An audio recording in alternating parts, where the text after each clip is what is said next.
ny fiainan'olone tsy vita mora raha voasolona fakeo elabeny mpanakora. Nampianatro anareo ny tenanay zany a, satria nisy fitaraina andreo mpisolo vava tonga taty aminay io aleo, fitaraina zareo fa tsy voaja ny zoan'ny fiarovana ary misy risikana vindicta populaire ozy izy, ary no amarinina tokoa izy io a dia voamarina fa tadisy tokoa zay zavatra izay. Inona moa le zoan'ny fiarovana, zoandreo mpisolo vava ireo tsy voaja rehefa notantaraina. Araky ny artikla 630 ny code de procédure pénale dia 20 ora ihany no azo hitazoman'olona garde à vue. Raha zany ny aferan'ny Claudine io zay tsy diratsika le fomba nanamborana azy hoe naninona no spectaculaire be ohatry reny, tsy diratsika iny fa tokony ho tapitra androany tamin'ny 9 ireo avocat reo no fitazomana azy, satria tamin'ny latsinainy tamin'ny 5 sasany amin'ny 9 teo izy no samborona rehefa avy nijery baolina tao amin'ny basket tao Mahamasina zany. Raha latsinainy amin'ny 9 talata amin'ny 9 zany ny 24 heures, larbi amin'ny 9 no 48 heures. Ahoana voalazan'io article 136 ny code de procédure pénale io, 20 ora ihany no azo hitazoman'ny mpanao ankety olona iray. Raha tapitra ny 20 ora de zavatra telo no mitranga, na izy hoentiny any amin'ny procureur de la république tony amin'ny mpampanolalana, zay zany le hoe déféré, na izy maka prorogation na garde à vue, alavaina le fitazomana azy garde à vue, na izy fitsorana. Eto moa zany a de nanontany amin'ny procureur hoe misy fangatahana prorogation garde à vue ve avy any amin'ny Bianco mikasika io raharaha Claudine io a, de nilaza izy fa tsisy fangatahana tonga taty amin'ny fampanoavana eto Antananarivo, tsisy zany ny prorogation de garde à vue. Tsy ny déféreny koa le olona, déferment zany a vita ny ankety a de hoentina makao amin'ny fampanoavana ilay olona, na vita ny ankety na tsy vita ny ankety a, rehefa tsy naka prorogation anao de garde à vue, fanalavana garde à vue a de tokony ho fitsoranao le olona azonao toizany iny amin'ny manaraka. Ny zava-misy ary mampitaraina zany andreo mpisolo vava maromaro nanao fitaraina taty aminareo a, de sady tsy misy prorogation de garde à vue, tsy natao ny déferment fa de nitazomina tao fotsiny a ilay olona, ka rehefa mba nangataka ny zoano no ao mpisolo vava io a de tsy navela hiditra intsony tao amin'ny Bianco hiaro zany a le olona arovana. Indrindra maministry ny fitsarana mpitahiry fitoboka sem-panjakana dia anjaranay a no mitandro filaminana eto amin'ny firenena. Am'izao fotoana zao mantsy a de tadisy indray le hoe vindicta populaire no zay tsy fanaran-dalàna zay a, satria de hain'le olona loatra hoe tokony natao reo zavatra reo, tsy natao ny Bianco reo zavatra reo a, de zahay aty zany de gaga sy talanjona mihitsy hoe fa maninona no manao zavatra tsy manara-dalàna sahala am'zany. Bianco resahako io a, tsy ny Bianco ray manontolo akory, satria ny Bianco de rafitra tsara mihitsy io a, tokony tazomina ary toizana, fa le mpiasa sasatsasany am'ireo mpiasa ao amindreo zany a no manararo-pahefana. Zaho tsy verina amin'ny hoe spectaculaire be le fomba samborana azy, raha zay ny hita famahatsara azy tsy maninona, fa nahoana no tsy narahanao ny lalàna. Raha hiteny izy hoe tsy vita ny ankety, lalàna zay, taraina le avocat zay nge tao tapakandro tsy natao ankety, maninona ianao tsy manao ankety tapakandro, tapakandro mipetrapotsiny izy rehefa tsy vitany ankety zay nlalàna na izy maka fanalavam-potoana na izy mamototra an'le olona na izy midefere anjara mandinika an'izay mahatsara azy am'ireo raha miteny ndray izy hoe mbola misy dossier hafa hitazomanao de tokony arahany any koa mifepetra tapitra ny dossier ray tapitra ny valo ambe efapolora de zay ny lalàna hoe fitsorana izy raha misy dossier hafa de misy procédure hafa ihany koa tokony arahany ka am'ireo mpanao ankety sasatsasany eo am Bianco reo de tokony izy anara-dalàna mihitsy fa tsy manao excès de zèle ohatrany eo ary io tsy voavoalohany a tsy lesaky ny zavatra hafa fa ty zany efa tena loalika ny rambaro ny fitenenana efa tadisy ny vindicta populaire satria tsy eken'ny olona tsony le fandikan-dalàna io zany netiko miresaka am'le vindicta populaire hoe nareo fitsarana nareo ary fa le fandikan-dalàna mahery vaika ohatr'zao fatapoko fatapirenena hita maso io no mahatonga an'le vahoaka hitrotra tadisy izy zao raha mitatotra azonay zay no mahatonga anay fitondram-panjakana zany a ministry fitsarana ny apoantso anareo loalio hoe tokony ivoaka io ramatoa io rehefa tsy naterina tany amin'ny fitsarana rehefa tsy naka fanalavam-potoana de tokony narahana ny lalàna hoe vitsorana izy satria tapakandron'izy mipetraka fotsiny ao tsy atao ankety tsy atao inona de tapitra ny valo ambe efapolora de le avocat zany raha fitantarany de hoe navoaka tsy navela hiditra atao ntsony satria nangataka ny zoany le avocat hoe tapitra ny valo ambe efapolora tsy aterinareo any amin'ny fitsarana le olona avitsory arany klianay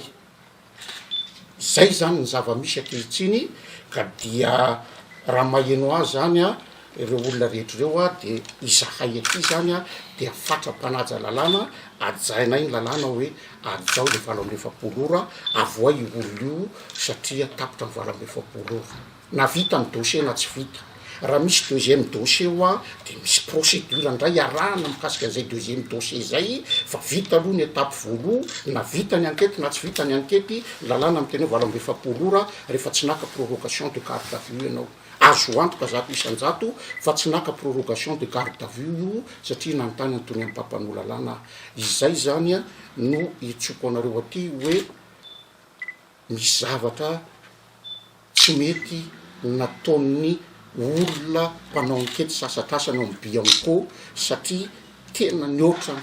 tsy azo le ferina mihitsy ny zavatra nataony izay ministera ny fitsarana no piay an'izany hoe fanarahana izany zao zany le atao hoe détention arbitraire lazaiko aminareo tsotsotra fotsiny fa nisy pénitencier anankiray tsy teneniko ny toerana nahazo liberté provisoire le olona io tazomy pénitencier tao roa andro condamné ny pénitencier io voasazy ny lalàna ny pénitencier io azo amarinony zany amin'ny fotoana manaraka menanareo ny didiny condamné azy izay ny etsonay anareo zany a satria aloalika ny rambaro a ohatra ny tady isy fietsehan'ireo olona komban'io olona io a satria hitany mazava loatra fa tafa ohatra be le 48 heures zany fa na misy dossier hafa zany ao a dia misy procédure arahana ny olona io tsy tazotazomina foana akory fa misy procédure arahany io zay ianao vao mahazo manao garde à vue ka na misy dossier foro na zato na firy any a misy procédure arahany io fa tapitra ty anankiray ty na vita ny ankety na tsy vita de tokony mivotsitra izy aloha na aterina amin'ny fitsarana na maka prorogation de garde à vue Comment le dossier va faire, monsieur le ministre? C'est ni la prorogation, faut les notifications indépendantes. Iso zany dossier vaovao de misy procédure arahana zay ianao vao mahazo manao garde à vue zay ianao vao manomboka dossier fa tsisy olona laina fotsiny eny zany de hoe ianao tratra zao zavatra zao misy procédure arahana io na misy deuxième dossier na misy troisième dossier na misy quatrième dossier misy procédure arahana io hitanareo angambany ny olona reny misy olona aterina ny dossier de tafiditra aponja le olona de anaovana ordre d'extraction hoe misy deuxième dossier io de atao fepetra rehetra hitretena le deuxième dossier de atao ndray zay fa tsisy olona hoe folo ny dossier de ho tazominao 48 heures fa impolo an'izy zany tsisy lalàna an'izany mihitsy procédure misy araha ary iny le fiteko hoe na ho tsaraina ary ianao tsy hoe eo akory ianao de ho tsarainao avy anao ho tsaraina eto misy mandement de citation alefa misy citation alefa any aminao ary ny citation iny misy délai raha eto Antananarivo izy amy district ray 8 jours karaha 4 jours ny voarainao iny afaka miteny anao hoe za tsy tsaraina misy procédure io fa tsisy an'izany hoe deuxième dossier de tonga de tsy misy an'izany azony atao nge nanatra an'io de miditra-ponja le olona azy anaovany fitsarana azy ao de atondre ordre d'extraction zay ny fomba fanao hatram'izay fa ty raiky nagaga biany koa mantsy tsy avaty amy ministère ny fitsarana fa raha avaty amy ministère ny fitsarana misy détention arbitraire de io zany tonga de ampiarina ny lalàna nefa iresaka oatra foana ny ministère misaka zay nge miresaka foana rehefa izy fa io koa misy le secret de l'instruction hitanao zay fa za zao tsy miresaka hoe mitombona na tsy mitombony zavatra io fa tonga de hoe détention arbitraire io satria ny lalàna de miteny hoe 48 heures raha tsy vita ny dossier tokony naka prorogation izy tany mitony amy mpampanola lana ny antso amy mpampanola lana fa tsy naky izy tokony izy déférena io azony déférena nge io de samborona de alaina ndray hoe avindray anao zao ny procédure ny deuxième dossier zao ny procédure ny troisième dossier fa raha ohatra zany misy olo anakiray mananaraha folo de ho tazomin'ny polisy any foana mandritry ny firy aminy hafa ndray le mihoatra ny 48 heures misy délai de garde à vue misy hoe délai de distance misy ninona fa ty tsisy délai de distance tsisy ninona ty maninona sy ny se référé tany amin'ny procureur aloha tonga de hoe ministre ny justice satria no miresaka ao teo hoe taty aminao ny avocat zany no miresaka ministre justice ministère ny fitsarana de azony olona rehetra hitarainana amy zavatra tsy mety atao mikasika an-dalàna na mikasika anay mpitsary io na mikasika ina misy rehetrarehetra tsy mety any de ny olona rehetrarehetra afaka mitaraina aty ary zany le tongavany olona aty aminay mitaraina zay ny ahitanay aty amy ministère ny fitsarana hoe misy tsy mety ary misy tsy mety ary fa ny olona rehetrarehetra afaka mitaraina ary io tsy hoe fitarainana voalohany mampiantso anareo satria vindicte populaire tady hetsika satria mibaribary loatra le tsy fanaran-dalàna tsy karazana trafic d'influence amin'ny endrika vaovao ndraiky zany monsieur le ministre tsy hitako loa zay mahatrafic d'influence azy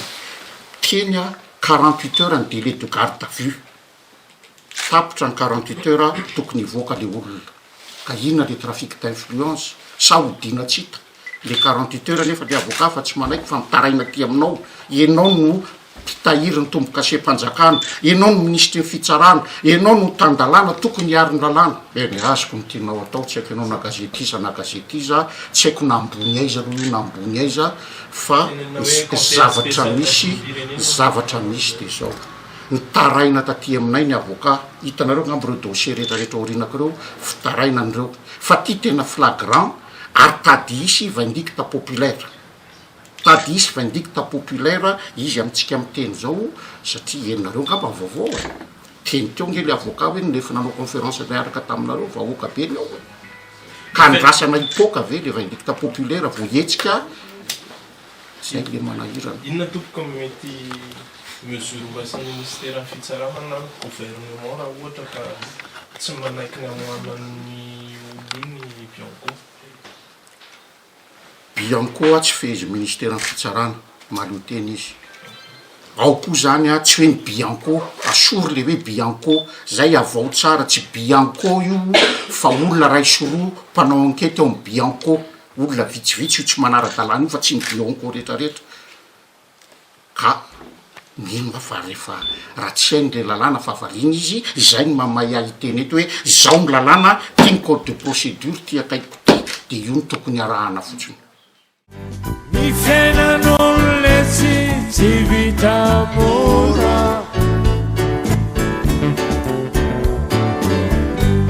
raha voasolona fakeo elabeny fanakora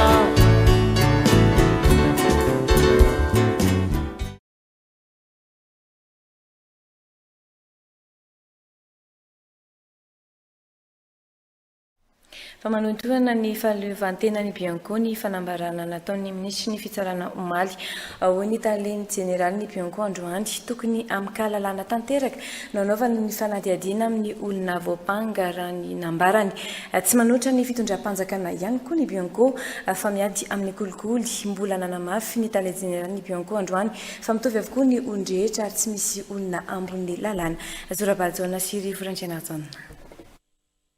Fitoriana roa avy amin'ny topatry ny Bianco eto Antananarivo sy Fianaratsoa no hiampangana ny Claudine Narazay Mamonjy ka natonga ny fitazonana azy eny amin'ity sampandrara ity hatramin'izao hoy ny tale jeneraly ny Bianco navita ny fanadiadiana tao anatin'ny 27 ora ny toparitra teto Antananarivo ary nanomboka omaly ny fanadiadiana nataon'ny toparitra Fianaratsoa ary eo anatria ny mpisolo vava avokoa no anaovana ny fanadiadiana rehetra. Watoltra ny chaîne pénale kosa ny rara aorian'ny fahavitany ny fanadiadiany ny toparitra Fianaratsoa araka ny fanazavany ny tale jeneraly ny Bianco. Nisy sapandrara mpanao famitorana hafa tonga hitady an'ilay olona atao famitorana koa ary mila miaino azy ary nen'ilay sapandrara famitorana voalohany ny toparitra ny Antananarivo zany vita any tapitra tamin'iny azy dia vitany azy dia hoentiny ao anatrian'ny chaîne pénale amin'izay ny azy zany ilay dossier alefany azy satria efa tapitra ny ilay délai de garde à vue dia le anankiray indray zany ilay toby patrina Fianaratsoa zay nandray an'ilay olona indray taty amin'ny faharoa io indray zany nanoen'ilay famitorana ary dia manao an'ilay garde à vue ahafahany manao ny azy io zany no zavatra nisy teo fa tsy hoe nisy garde à vue natao dia aveo nitohizana tsy nanohy garde à vue zany le mpanao famitorana fa mpanao famitorana roa samihafa io nanao famitorana tamina dossier samihafa dia samy nanao ny garde à vue zay nanandrify azy ireo mpanao famitorana anankiroa ireo ka tsy tokony hitohitsony satria ireo antiterroreux ireo branche territoriale Antananarivo sy Fianaratsoa ireo zany no manana zao fora zao Fianaratsoa zay nanao an'le izy vitany azy tapitra ny 27 ora dia mitondana raha eo anatrian'ny chaîne pénale amin'izay satria vita fanadiadiana. Ny fiainan'olona tsy vita mora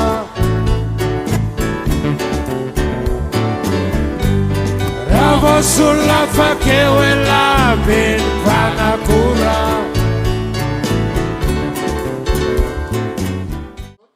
Dia zahay aty zany dia gaga sy talanjona mihitsy hoe fa maninona no manao zavatra tsy manara-dalàna sahala amin'izany. Zay no mahatonga anay fitondram-panjakana zany ministry fitsarana ny ampiantso anareo io alo hoe